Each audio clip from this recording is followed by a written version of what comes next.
बिस्मिल्लाहिर्रहमानिर्रहीम। अस्सलाम वालेकुम वरहमतुल्लाहि वबरकातुहू। Welcome to my YouTube channel आसान इलाज और मैं हूं ज़ियाउल्लाह।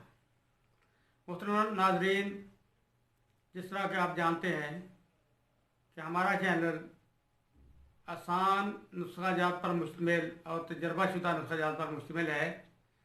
जो भी नुस्ख़ा यहाँ पेश किया जाता है आप खुले दिल बनाएं, इंशाअल्लाह उसके फ़वाइद आप तक पहुँचेंगे। अगर आप सब जानते हैं कि शफा मन जानब अल्लाह है, अल्लाह के हुक्म से ही इन अद्वियात में शफा पैदा हो जाती है, वरना ये किसी काम की नहीं होती, क्योंकि हकीकी शाफी मुतलक अल्लाह की ज़ात है, उसी पे हमारा ईमान होना चाहिए। तो आप जानते हैं कि हर आदमी इस चीज़ का शाकी है कि उसे सूरत इंज़ाल की शिकायत है, टाइमिंग का मसला है। असल में ये सब दिमागी कमज़ोरी की अलामात हैं, लेकिन इसके साथ साथ कुछ अद्वियात का इस्तेमाल भी बहुत ज़रूरी है, ताकि नफसियाती तौर पे भी इंसान मुतमईन हो जाए। क्योंकि जब इंसान नफसियाती तौर पर परेशान होता है तो ये बीमारी बजाय कम होने के ज़्यादा बढ़ती चली जाती है। जब इंसान अपने आप में ही परेशान होगा तो कुछ भी दवाई असर नहीं करेगी। इसलिए सबसे पहले इसमें वर्जिश का जो रोल है ना, वो बहुत बड़ा है। ये याद रखें, सुबह की सैर कम से कम आधा पौना घंटा जो है बहुत ज़रूरी है। उसमें लंबे लंबे सांस लिए जाए और अपने जहन में कोई ला यानी ख्याल वगैरह ना आने दिया जाए, तो बहुत हद तक ये बीमारी कवर हो जाती है। तो आए, मैं आपको आज एक ऐसा बेहतरीन नुस्खा बताता हूँ जिससे बनाने के बाद उम्मीद है कि आपको किसी और चीज़ की ज़रूरत नहीं रहेगी। बहरहाल शफा अल्लाह की तरफ से है, तो ज़रूर बनाएं, इंशाअल्लाह अल्लाह शफा देगा।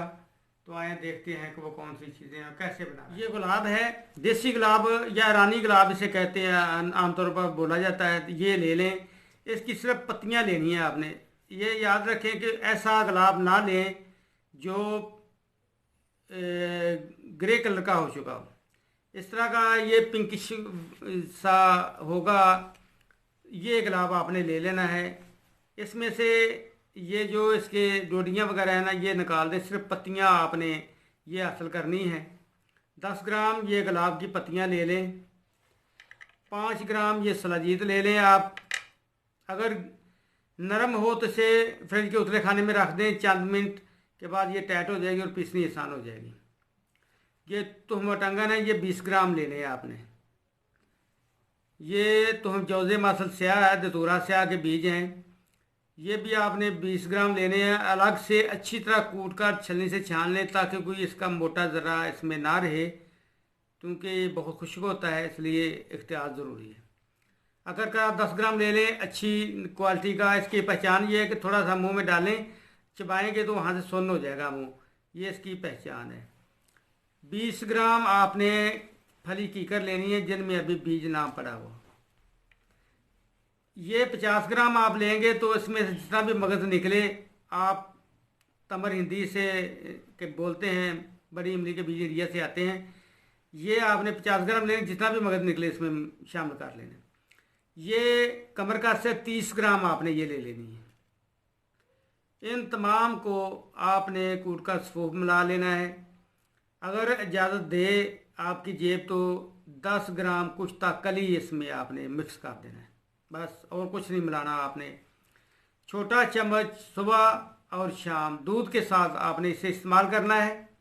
इंशाल्लाह ये मुकम्मल कोर्स करते तक आपकी ये बीमारी तकलीफ़ ख़त्म हो जाएगी। लेकिन इसके साथ आप अपने मैदे की तरफ ज़रूर तवज्जो दें, क्योंकि मैदे से 80% बीमारियां पैदा होती हैं।